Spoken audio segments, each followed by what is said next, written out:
From KSAT 12, the Nightbeat starts right now. Tonight, a win for the city of San Antonio. What happened in the legal fight between the city and Southwest Airlines? Also, high school football kicks off in full. The best moments from local players tonight. At the top, we stop here. A neighborhood on Cherry Street is reacting tonight after a shooting. It happened near the Hayes Street Bridge, just east of downtown San Antonio this morning. San Antonio police officers shot and killed a man who they say pointed a shotgun at them. The night team's Zaria Oates spoke with neighbors who say that this really isn't anything new.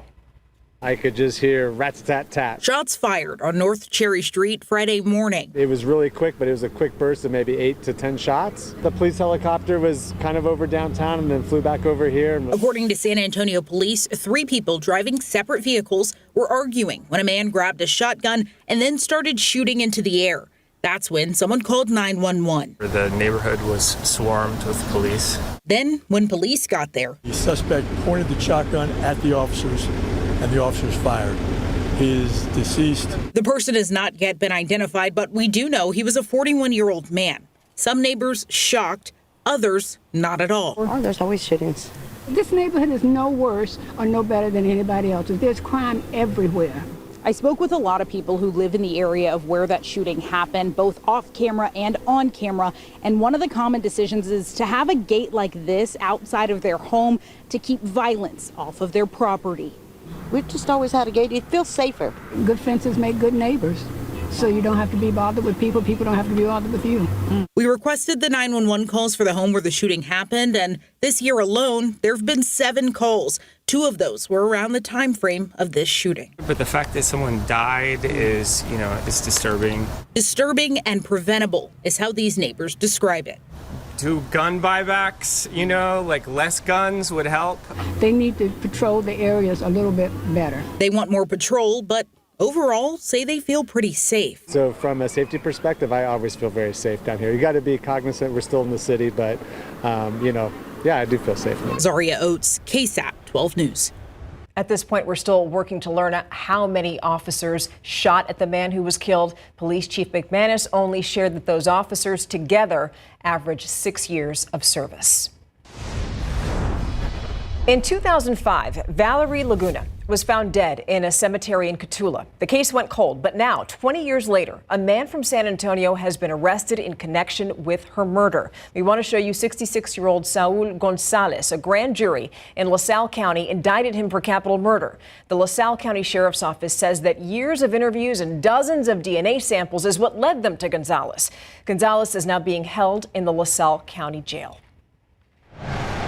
Also new tonight, a judge has dismissed Southwest Airlines' lawsuit against the city of San Antonio. Southwest had been arguing that the city had penalized the airline for not providing certain amenities like a club lounge, which contributed to the airline being excluded from Terminal C. But Judge Xavier Rodriguez disagreed and granted the city's motion to dismiss the lawsuit. 2 teens are charged with capital murder in the death of 14-year-old Simon Cuevas, an SAISD student who was killed near a school back in April. And those 2 suspects are just 14 and 16 years old. Cuevas was last seen alive on surveillance video there. He was walking with a group of people moments before police say that he was beaten and shot to death. Now 3 people total are under arrest in the case. 18-year-old Fernando Flores was arrested last month, and another suspect, 20-year-old Cesar Tijerina, shot himself before being taken into custody in Laredo. He died this Tuesday. And now let's get a quick check on the weather with Adam. And, Steph, I think the best way to sum up the rain chances this weekend is Saturday afternoon, we'll have a few showers. Sunday afternoon and evening, several. Then we get into Monday, and that's when we'll have the most, Sunday night into Monday. So a few isolated or widely separated pop-up showers tomorrow afternoon. A little more numerous Sunday afternoon, but most of it Sunday night into Monday. And we could have a quick 1 to 3 inches of rain from any of the downpours. We're going to take a look at the latest future cast and help time out some of this rain for you in just a bit. Thank you for that, Adam. Now, all across Texas, teams are kicking off the high school football season. And up in the Hill Country, this is special. The Tybee High School Antlers in Kerrville opened their season today after the devastating July 4th floods. As Gage Goulding from our sister station KPRC in Houston shows us, tonight's game is really one for the community. In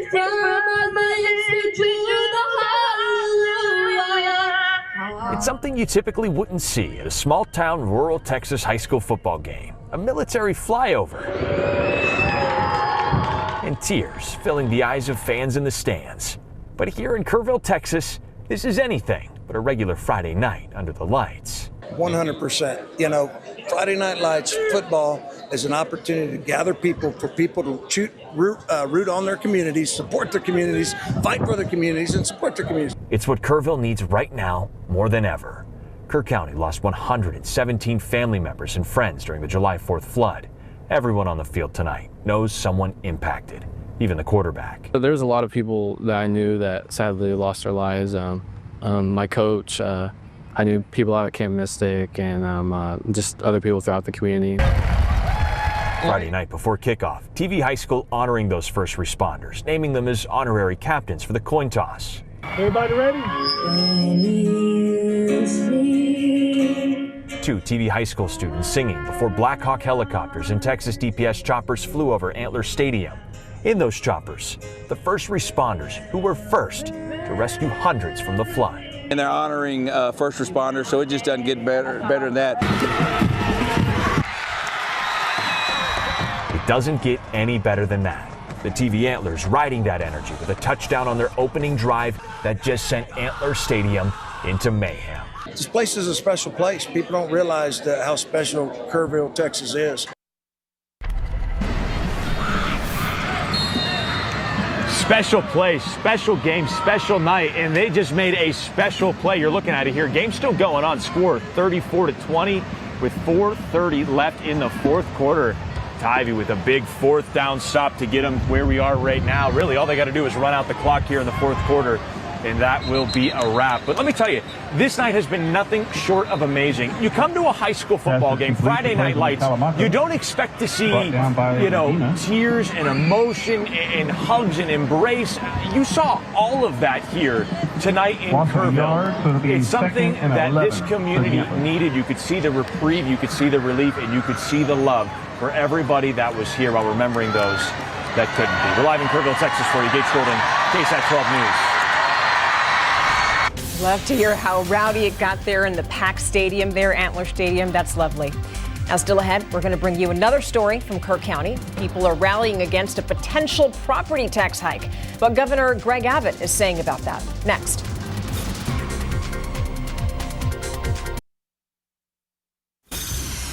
In Kerr County, there's an uproar over taxes. Some leaders have proposed raising the property tax rates, and the thing is that they can do it. The state tax code allows for a special calculation to be used after a disaster. However, Governor Greg Abbott agrees that now is really not the time to raise taxes in that county. It's not just the governor, however. The Night Team's Avery Everett shows us how one Senate bill in the state legislature could change the way that taxes are raised.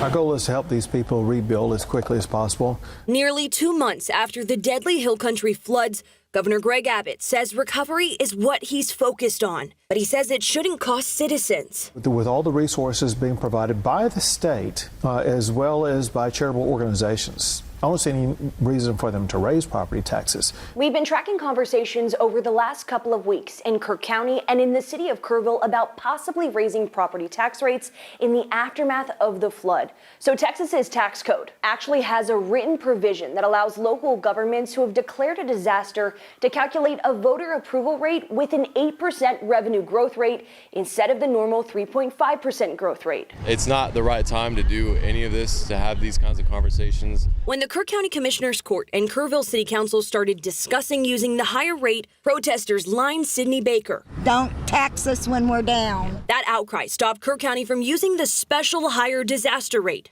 We elected not to take advantage of the emergency tax rate provision in the tax code. But the city of Kerrville is moving forward with the maximum increase in its budget process. I think we need to adopt a rate that gives us some flexibility over the next few weeks. A decision Governor Abbott doesn't agree with. We are looking to roll back this ability of local jurisdictions from being able to raise property taxes because of a hazardous type of event like this. And that could come through Senate Bill 10 this special session.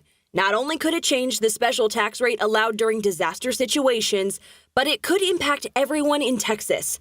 That's because the bill would shrink the amount that cities and counties can raise property taxes without voter approval. There's been this push to try to reduce property taxes wherever possible. Do you think it'll pass? I think eventually it will. A state discussion as local leaders try to decide what's next. Avery Everett, KSAT 12 News. Hey, now we can take a live look outside. It's been quite a night. 88 degrees out there right now. And Adam, the story for the weekend is rain. Yeah, and it's not going to be continuous. It's not going to wash out your weekend. You'll still have opportunities to be outside. Just be prepared to dodge a few downpours, especially in the afternoons and evenings, but more so late Sunday and on in through a good chunk of Monday. That's that 30% chance tomorrow, 40% Sunday, and then Sunday night through Monday, a 60% chance. And then rain chances pretty much get wiped away thereafter for the rest of next week. Here is where we had the rain today. Some decent accumulations. Wimberley about 1.2 inches, just outside of Canyon Lake, about an inch east of Blanco, 1.6 inches, but it was very, very isolated. You see, mostly Edwards Plateau, Hill Country, and then north of I-10, closer to Houston, is where we had most of the rainfall today. Here's our futurecast. I think this model has a pretty good handle on the situation because it's actually a frontal boundary that's dropping in this weekend. A weak one. Don't expect a big drop in temperatures, but it is a cool front that's dropping southward. So we're going to have a broken line of showers and storms starting in the Hill Country tomorrow afternoon and then pushing southward by the evening hours, I think is when we'll have most of the action in or around San Antonio. And some of this is going to last after sunset. Usually it ends by sunset, such as earlier today, but I think some of this is actually going to last into Saturday night. Then we'll get a bit of a break in the early morning hours on Sunday. More numerous showers and thunderstorms likely Sunday afternoon, Sunday evening, and especially Sunday night on into Monday is when we'll have some of the activity that's really going to be, I think, the most coverage on the radar screen. And notice how on Sunday, the computer model has it starting earlier than on Saturday. That's definitely in line with our thinking because that's when the frontal boundary is going to be basically directly overhead.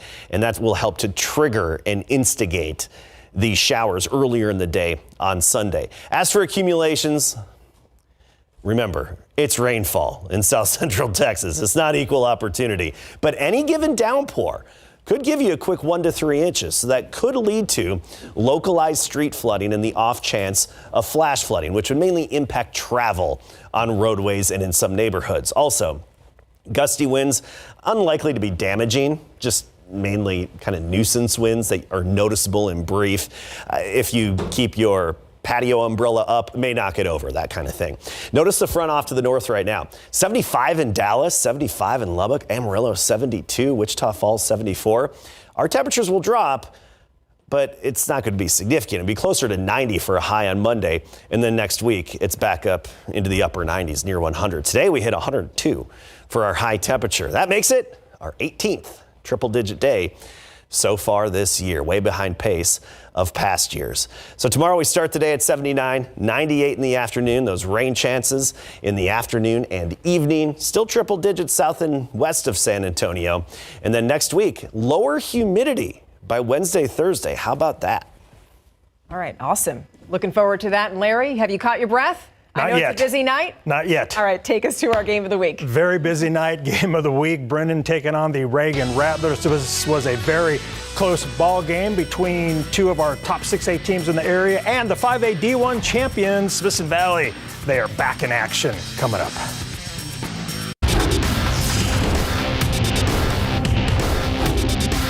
Reagan versus Brendan, and you're watching the big game coverage on KSAT 12. Strike up!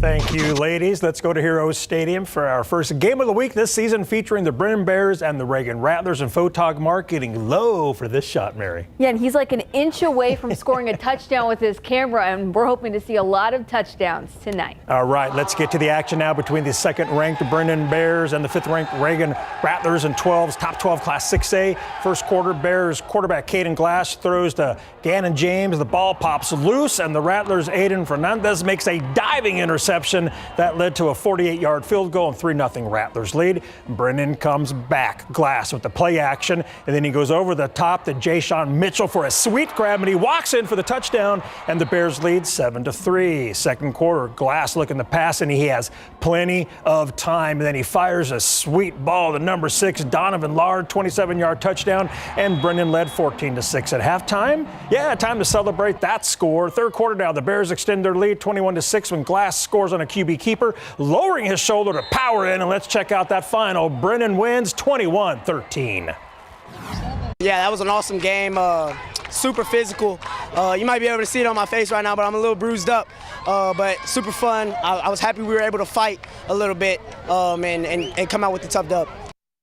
Smithson Valley High School, they had to clear the stands before the scheduled 7 p.m. kickoff tonight due to lightning in the area. The defending UIL 5A D1 champs had to wait until approximately 7:45 to kick off their season against Roosevelt. First quarter, Roosevelt ball, they're trying to run. The ball comes loose and it's recovered by the Rangers, and it looks like number 4, Hunter Haug, and the Rangers, well, they would take advantage of that moments later. QB Ty Knutson hands it off to Caleb Peeler, and he gets outside for the Rangers' first touchdown on the brand new season, and Smithson Valley rolls 62-6. Bernie hosting Piper and wanting everybody to know they're back for revenge after losing to Piper in last year's KSAT Pigskin Classic, which was a nail-biter. Third quarter, Piper's Isaiah Gaetan keeps it himself for a scramble off the right side, and he goes in for a touchdown, saying hi to a young fan and going up 28-14. Later in the frame, Bernie answers back, handoff to Jeff Morrison, who goes untouched for 6, but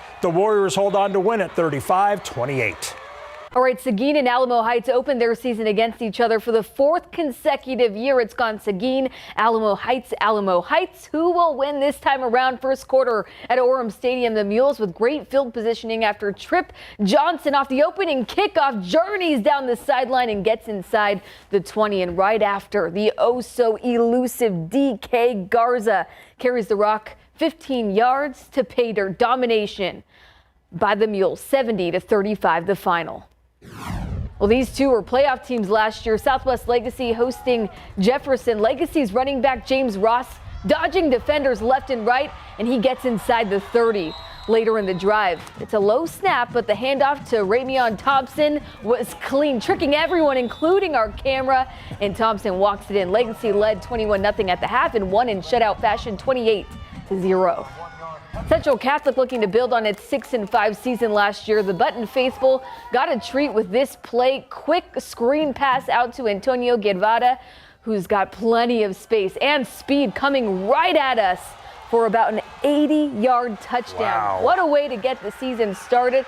This one was all Buttons. They win 34-12. Okay, moving on. Let's go to Rutledge Stadium now, where Veterans and Memorial was home and taking on the Davenport Wolves, ranked number 2 in our sub-5A poll. Mary, first quarter action. The Wolves strike first. Sophomore quarterback Tristan Torres throws the ball to running back Barrett Fallon. He avoids one defender, gets down the sideline, then powers over a defender, bam, and into the goal line, over the goal line, into the end zone for a touchdown at 7-0 Davenport. Later in the first quarter, Fallon scores on a 1-yarder. It's 14-0 Davenport, and the Wolves roll 51-13. Some 6 miles away over at Linhoff Stadium, the Clements Buffaloes were hosting the Taft Raiders. Taft is number 10 and 12's top 12 6A poll.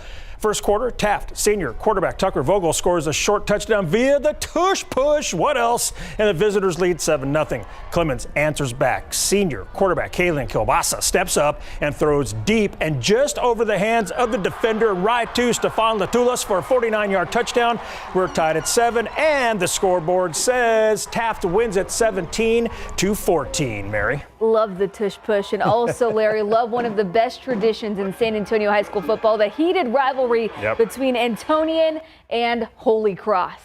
Early in tonight's game, Antonian's Rogan Parson finds a wide-open Caden Stover in the end zone for a quick score.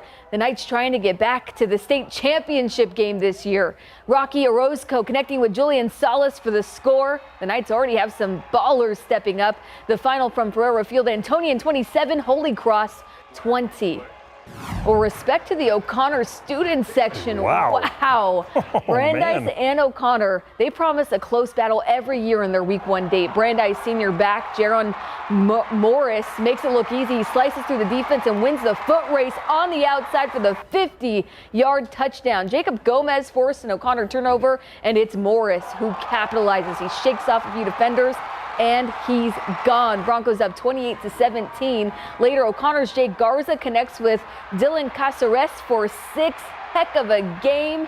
And this one's still in the fourth quarter. Brandeis leads 42-38. Wow. You know, that was a very busy first block, Mary, and we're not done because we still have the BGC road trip and more scores. But first, let's listen to the Antonian College Prep High School band. We'll be right back.